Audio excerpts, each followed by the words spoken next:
Hi, this is Eric Eggers with the Government Accountability Institute. We've heard a lot from the mainstream press about how there's no evidence of voter fraud being widespread. But with the Electoral College and the projections for the upcoming election being super close, how widespread does voter fraud really need to be? With that in mind, here's the 5 states that could be close where voter fraud may have an impact. The first is Pennsylvania. 4 years ago, Pennsylvania's Secretary of State actually was fired over presiding over a glitch that led illegal immigrants to vote in the election. And in the primary this spring, Philadelphia saw massive problems, including the votes not being counted for over a week and double voting. Even a top pollster has said Pennsylvania is the one state that Trump might lose due to voter fraud. Another state worth watching is Wisconsin. Wisconsin saw more ballots lost in the primary due to increases in absentee balloting than the margin of victory for President Trump in 2016. And Milwaukee's had lots of problems, including documented reports from law enforcement that found coordinated efforts to influence the outcome of previous elections by voter fraud. Another state to keep an eye on is Minnesota.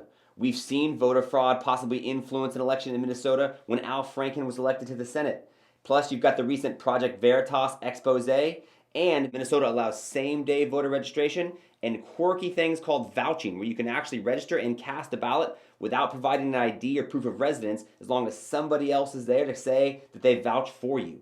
Thousands of people that register to vote on the same day have subsequently failed efforts to make sure they provided valid addresses or other forms of ID long after their votes were counted.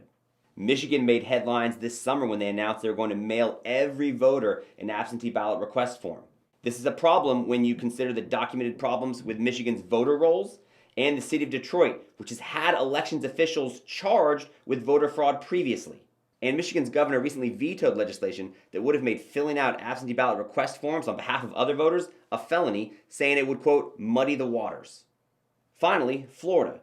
In 2016, we saw over 2,000 examples of double voting happen in Florida alone. That's more than 4 times the margin of victory in a presidential election this century. And the increase in mail-in ballots is only going to lead to the exploitation of senior citizens by political operatives in a practice known as granny farming.